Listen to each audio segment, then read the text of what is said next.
Bienvenue sur Film Résumé. Aujourd'hui, je vais vous présenter un film de science-fiction qui est sorti en 2011 intitulé In Time. À l'avenir, les humains ont été génétiquement modifiés pour arrêter le vieillissement à 25 ans. La seule mise en garde est que lorsque les humains atteignent l'âge de 25 ans, ils n'ont plus qu'un an à vivre. La vie d'une personne est affichée sur son avant-bras avec une minuterie, et le temps est désormais la monnaie du monde. Les riches peuvent vivre pour toujours, tandis que les pauvres vivent leur vie littéralement de chèques de règlement. Will se réveille et voit qu'il lui reste moins de 24 heures, il descend et salue sa mère, Rachel, qui fête ses 50 ans. Leur célébration tourne court lorsqu'ils commencent à parler de finances, puis Rachel dit qu'il lui reste 3 jours et rappelle à Will les factures et les prêts qu'ils doivent payer. Will la rassure en lui disant qu'il trouvera le fric, après Rachel dit qu'elle sera absente pendant 2 jours pour travailler, car elle doit payer un prêt. Elle demande à son fils Will de la rencontrer à une gare routière, afin qu'il puisse lui donner plus de temps, puis Will l'embrasse avant d'aller travailler.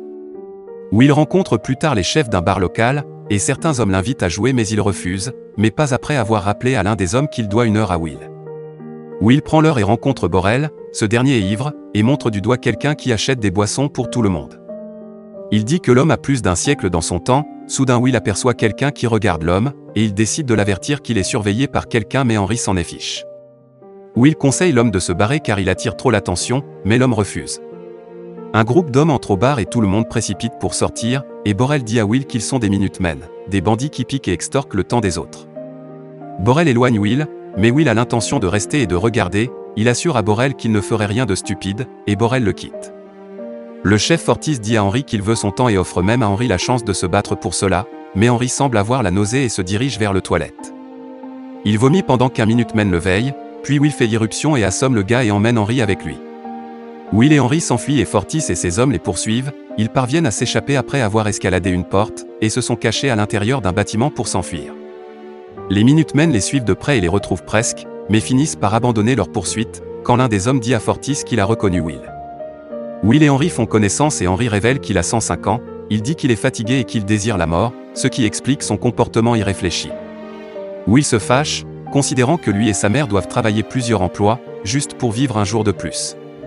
Henry révèle alors les secrets de leur monde horrible, il dit que les riches augmentent le coût de la vie de sorte que les pauvres continuent de mourir, et en retour, plus de temps va aux riches.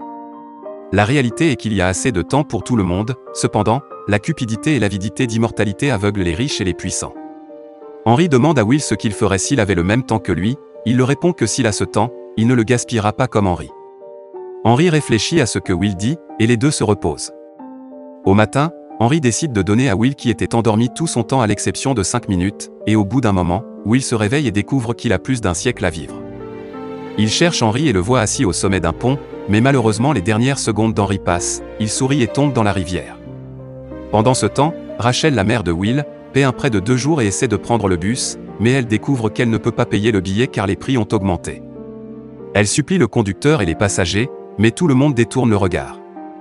Désespérée, elle se met à courir, puis on voit les deux Will et sa mère, sont dans une course contre la montre, et à chaque seconde et à chaque pas, la mort se rapproche de Rachel. Enfin, ils se voient, puis ils courent aussi vite qu'ils peuvent, mais la mort vainc Rachel. Rachel tombe dans les bras de Will, ce dernier pleure, sachant qu'il n'était qu'à quelques secondes pour vivre la vie qu'ils ont toujours désirée. Will a maintenant tout le temps qu'il a toujours voulu, mais sa mère n'en a pas. Après Will est assis à l'intérieur d'une voiture, portant un nouveau costume et un nouveau look, ils sortent du fuseau horaire qui est une frontière qui sépare les différentes classes sociales. Lors du voyage, ils passent plusieurs frontières payant au péage une somme qui augmente à chaque fois. La dernière frontière coûte 1 an à Will, et le chauffeur l'accueille dans la ville de New Greenwich, puis ce dernier demande à Will quelles sont ses véritables intentions pour venir à New Greenwich, et Will répond qu'il veut faire payer les habitants de cette ville. La ville est complètement différente de ce à quoi Will est habitué, et en sortant de la voiture, il se met aussitôt à courir, il est encore habitué à vivre avec peu de temps. Il regarde son bras et commence à agir davantage, comme une personne qui a tout le temps du monde. Will entre dans un hôtel et demande une suite, dans sa luxueuse chambre, où il se réveille encore avec 105 ans. Will entre dans un casino et s'assoit à une table de poker, alors que le croupier distribue les cartes, Philippe, un milliardaire qui a une éternité fait la connaissance de Will. Les gains de Will après quelques parties de poker s'élèvent à plus de 2 siècles. Puis Philippe augmente la cagnotte de 50 ans, et malgré cela, Will paye en toute confiance et la rivière s'avère être le 6 de carreau. L'attention de Will passe du jeu à la charmante dame, Sylvia, qui est assise à côté de Philippe, ce dernier retrousse ses manches et révélant près de 10 millénaires de temps. Il parle ensuite de l'écart incommensurable entre les pauvres et les riches, le justifiant comme sélection naturelle. Après il soulève encore 2 siècles et laissant son bras avec à peine 30 secondes, le résultat est en faveur de Will et il reçoit un millénaire. Cela a apporté un frisson à la vie terne de Philippe, puis il remarque que Will regarde Sylvia, et lui demande s'il pense qu'elle est sa grand-mère, sa mère ou sa femme. Will dit simplement qu'elle est belle. Philippe la présente comme sa fille et est l'invité à une fête. Le lendemain, dans la fête, il est présenté à des femmes de 3 générations différentes, mais qui ont l'air d'être des sœurs. Will n'a pas l'air à l'aise parmi la foule de grande classe. Après on voit Sylvia s'approche et le sauve d'une nuit solitaire. Ils apprennent à mieux se connaître et leur conversation les mène sur la piste de danse. Elle lui demande s'il vient du ghetto, mais Will n'admet pas ses affirmations. Sylvia lui parle de sa vie dénuée de sens, et de la façon dont le temps dont elle dispose l'enchaîne, alors qu'il est censé lui accorder la liberté. Après Will a emmené Sylvia à la plage, puis on voit Will et Sylvia se déshabillent et plongent dans l'eau. Ils nagent dans l'océan nu et à quelques centimètres l'un de l'autre, le clair de lune brillant sur leurs bras. Sylvia s'éloigne, mais les vagues la rapprochent de lui et après ils reviennent, mais malheureusement, les chronométreurs font irruption et affrontent Will. Il le ramène dans un bureau et Raymond se présente, il lui demande pourquoi il est à New Greenwich et comment il a plus d'1 millénaire de temps. Après Will répond honnêtement et dit qu'Henry le lui a donné et se suicidant dans le processus. Raymond doute de son explication, Lee lui confisque son temps et l'arrête.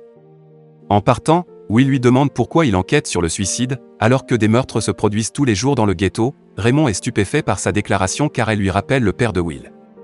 Soudain Will s'en prend alors au chronométreur qui le garde et se précipite pour tenir Sylvia en otage. Ils entrent par la cuisine et les deux partent dans sa voiture. Une poursuite en voiture se produit et Raymond percute la voiture de Will, lui faisant perdre le contrôle.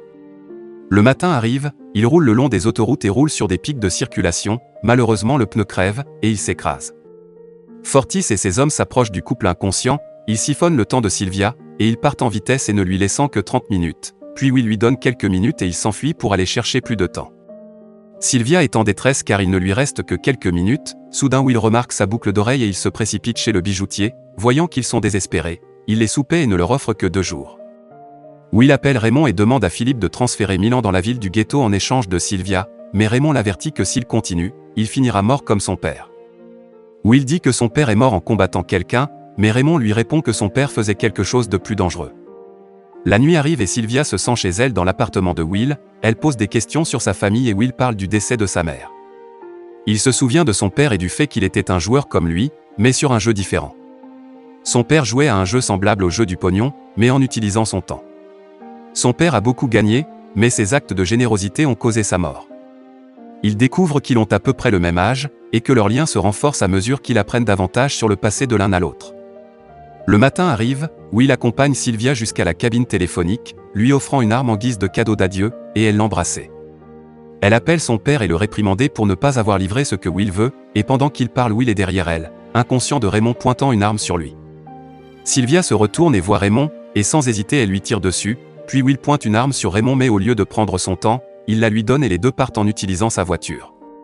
Plus tard dans la journée, les deux s'assoient sur la banquette arrière, et regardent les nouvelles à propos de leur affaire. Will déclare qu'elle peut toujours retourner auprès de son père, mais Sylvia ne veut pas retourner à sa vie ennuyeuse. Will se penche pour un autre baiser, ayant maintenant le temps de faire plus que ça. Le lendemain, à l'établissement de prêt local, un camion s'écrase soudainement à contre les vitres, les deux réussissent un casse et piquant autant que possible des dispositifs de stockage de temps.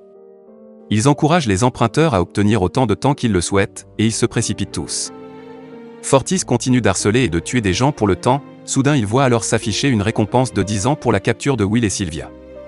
Plus tard dans la nuit, Raymond et les chronométreurs entourent un hôtel où les deux séjournent, et Will et Sylvia remarquent qu'ils sont encerclés, alors ils sautent par la fenêtre pour s'échapper. Raymond les poursuit à travers les rues et les ruelles, puis les deux parviennent à monter dans un bus, perdant Raymond. Fortis poursuit sa recherche de Will et Sylvia et malheureusement ils y trouvent dans un hôtel, la porte est renversée par Fortis et ses hommes. Se sentant généreux, Fortis donne à Will une chance de jouer pour sauver sa vie, il retrousse ses manches pour une partie de bras fort et Will accepte son défi. Will se bat jusqu'à ses dernières secondes, puis il retourne la situation lorsque Fortis perd sa concentration. Ses subordonnés s'approchent de la table et la peur dans ses yeux grandit, puis Will attrape une arme à feu de sa cheville et tire sur tout le monde tout en asséchant Fortis. Le lendemain, Philippe pénètre dans un immeuble, entouré d'une pléthore de gardes-corps, puis Sylvia attire leur attention et demande son père. Parmi les gardes se trouve Will, qui pointe une arme directement sur la tête de Philippe, il ordonne aux gardes de poser leurs armes et ils prennent Philippe en otage.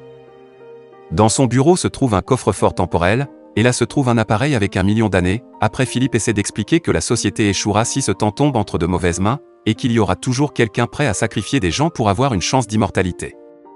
Will ne peut pas contenir sa colère et pointe une arme sur lui, mais il retrouve son calme. Après, il lui répond que l'immortalité ne vaut pas la vie d'un seul individu.